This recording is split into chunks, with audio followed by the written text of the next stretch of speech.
Hi, John here. This is one of my favorite topics, and this is developing your ideal client persona. And it's based on the best results you've had from past clients. So if you're brand new, unfortunately, you're probably not going to have the data necessary to do this analysis. But this is cool, and this is only available in the age of AI. All right. So what you want to do is you want to start off. I just did 40 as a number. If the more, the better. Okay. So if you have 100 past transactions or clients, then you want to pull that all that data in. Now, you don't have to create beautiful documents or spreadsheets and get it all organized all night.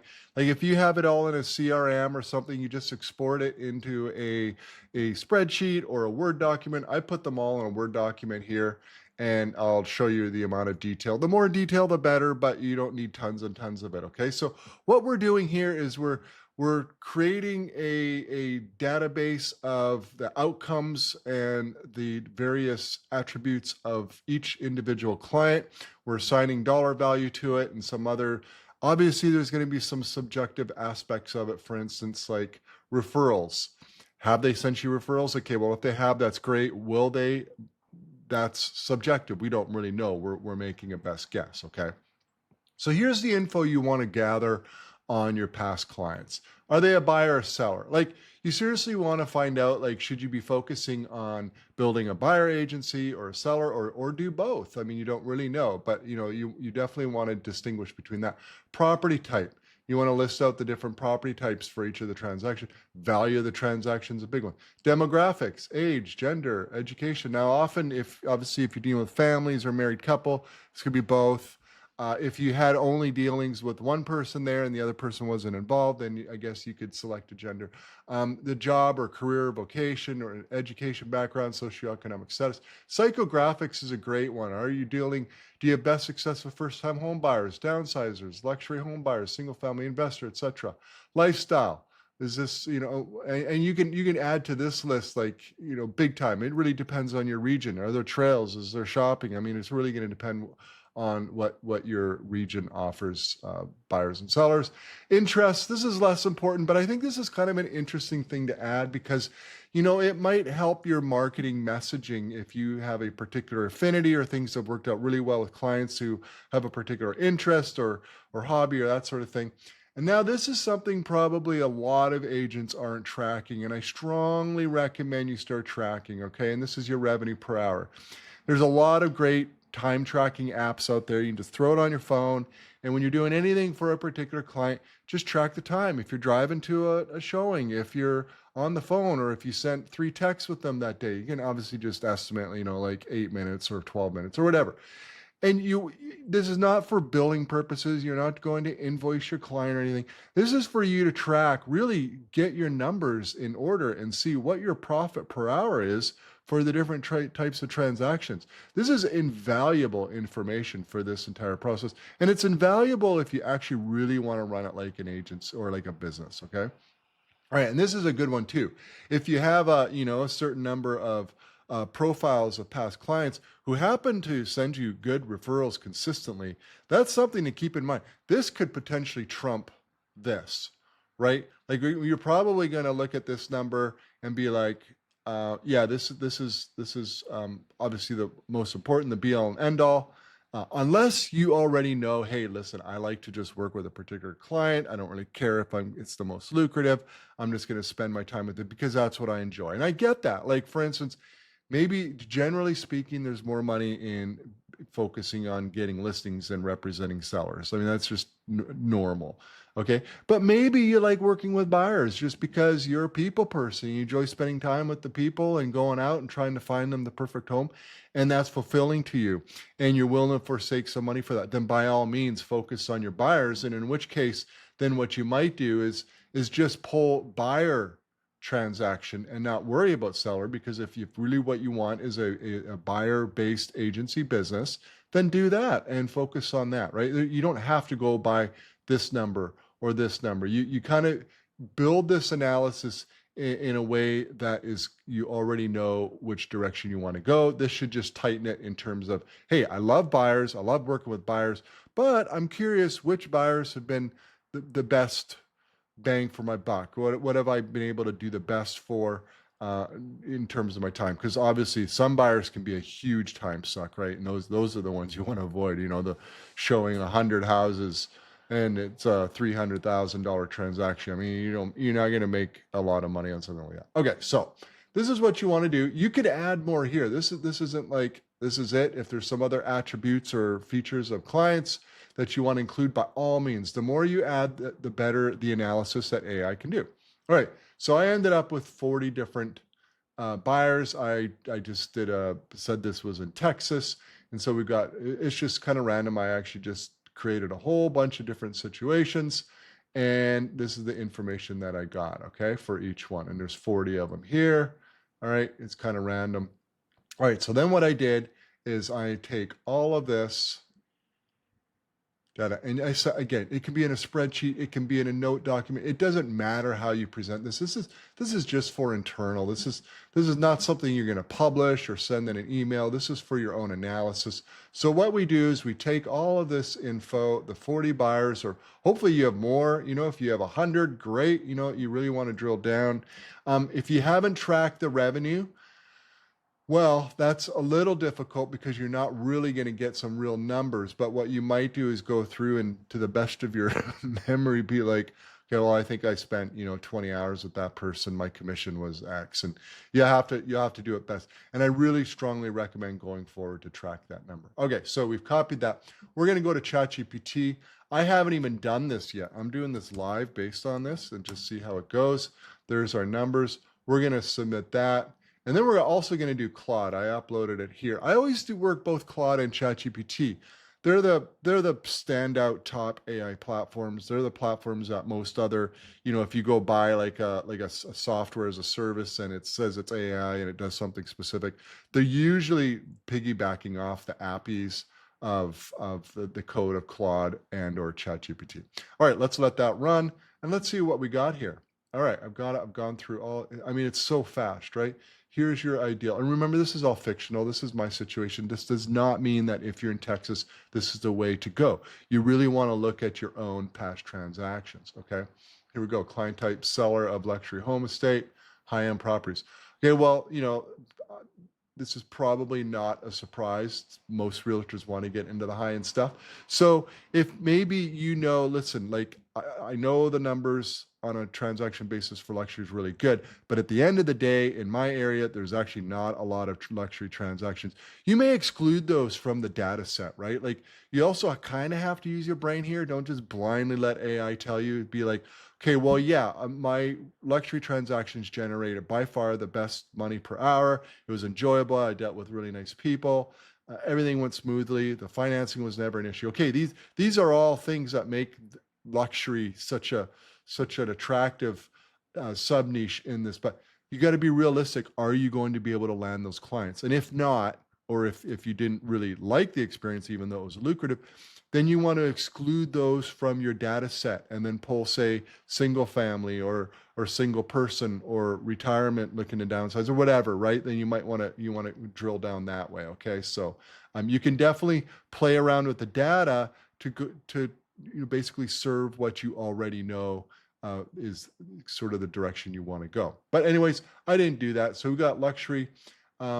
Consistently produced big commissions, obviously, but the sticking point here will be, is there enough luxury transactions that you could actually build a niche business on in your area? If you serve a large city, yes. If you're in some remote rural area with a smidgen of small towns in your county, then probably not. All right, demographics, 40 to 60s, married couple, often. So we're getting lots of really good detail here, and we can use all this in the marketing. If I was going to rely on this, be like, okay, yes, I've done a good number of luxury transactions in the past, and I've managed to get sellers of luxury transactions, so I can do this, and I have a track record. That's going to be my focus. I'm going to build a luxury seller niche real estate agency, and that's what I'm going to focus on because that's where I make the most money, and all my marketing is going to be geared toward that. And that doesn't mean you have to say no to the clients that don't fit in here unless you're very busy, of course, but you can take other clients, but you're going to engineer your marketing toward what it is your ideal client is. Okay, psychographics, luxury, big properties, estates, that sort of thing. We've got network oriented, they move in circles. So this type of marketing might be geared toward an agent who is really good at networking in the area. And they know a lot of business owners, they know a lot of high net worth people, and this is how they do it. They attend various civic meetings and blah, blah, blah. And so this is going to be the impetus of the marketing focus instead of doing some sort of high volume online focus. All right. So you could tell already this really does dictate how you're going to market your business. Motivators, lifestyle change, upsize, probably a lot of upsizing rather than downsizing, but you may represent sellers. Obviously, the sellers are lucrative, selling an estate, downsizing to something a little bit more manageable. Transaction value, all right, commissions are huge. One transaction a month is you're doing great. Hours invested per transaction, so the earnings per hour came out to that. Okay, so that's great, right?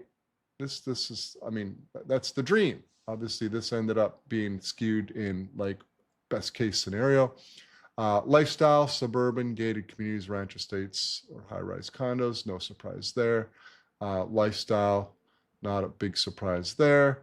And this is obviously a really nice perk with working this type of niche because there are people who are going to buy multiple properties. Okay, I'm not going to bore you with all this. I'll just sort of scroll here. You can read all this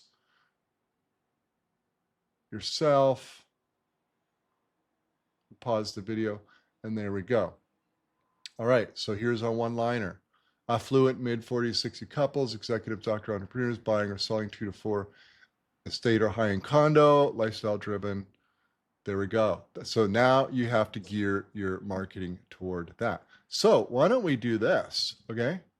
This is interesting. Always think about AI. I want to...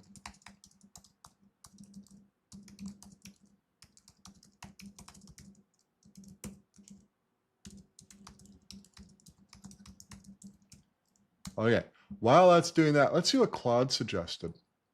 Oh, no surprise, same. Claude got really detailed. Okay, I'm not going to bore you with every little aspect here. We even got average transactions. So this is why I use both Claude and ChatGPT. Sometimes ChatGPT does a better job. Sometimes Claude does a better job.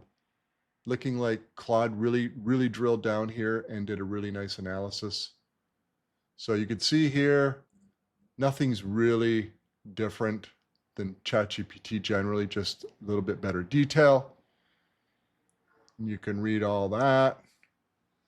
This is interesting observation, buyer, so you wouldn't necessarily focus on one or the other. You just focus on the luxury transactions. And there we go. Now let's take what we said here and let's see what Claude says about a quick marketing plan. There we are. Let's see what ChatGPT said.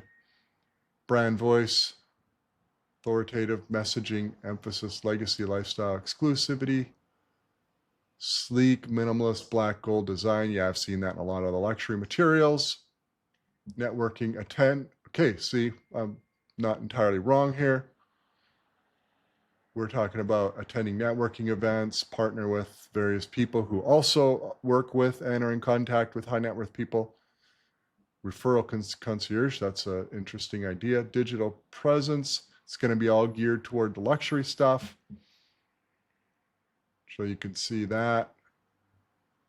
Okay, this is really helpful for the lead ads. Okay, this is massive. Now it tells us, basically spoon feeds us who we're going to target with ads. That's huge. It's absolutely huge. This analysis is so worth it if you want to actually build a niche real estate agency. And I recommend that you do, actually. Most realtors who do really, really well tend to pick a sub niche and focus and build on that.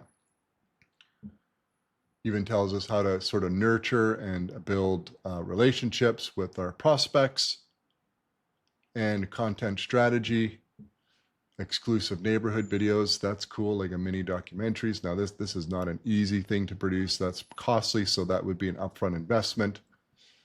Email newsletter, okay, with a focus of luxury lifestyle. So that's interesting. That definitely informs how your newsletter is going to look. This is interesting, I guess, at a local level. If you can arrange some sort of co-promotions, that would be super. I mean, just getting your names attached with Rolex and Range Rover and Mercedes or whatever is huge.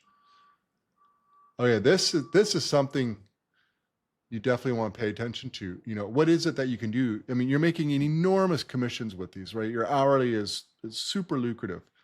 So you want to ask yourself, okay, well, how can I, excel, exceed expectations, and really do this in a way that, the luxury segment is going to be flocking to me because of word of mouth. Okay, so this is an important aspect right here. Quick start, da da da. Now don't just go into ChatGPT and okay, I got this marketing plan and just blindly like jump in here. You want to really think about this. Like, yes, ChatGPT and Claude just told us the luxury segment is the way to go. And in Texas, especially if you're in a city, yes, there's enough transactions there. But you really also got to think about like where you are. So when you do prompt ChatGPT, you do want to mention where you are located, whether you're in a more rural area. You should just give the towns, right? If you're like Dallas Metro, okay, no brainer. But if you're in some small town in Texas, it's a lot of ranches and farms, and that's a different situation. All right, now we're not going to do this, but you could do that. Let's see what Claude said. I'm just going to scroll through here. I won't read it all. You can read it and see what you think. This is just a sample. Of course, this is nothing. Don't take this as gospel and go and do all this. It's really contextual based on your interest, the business that you want to build, where you're located, your service area, etc. Your past results, obviously. Okay, we've got a lot of information here. I'm kind of thinking that ChatGPT created a better marketing plan, but Claude did a better analysis. So that's very interesting. It's good that we use both. So I would highly recommend, if you really want to build a powerful niche real estate agency, this is a really good place to get started. Thanks for watching.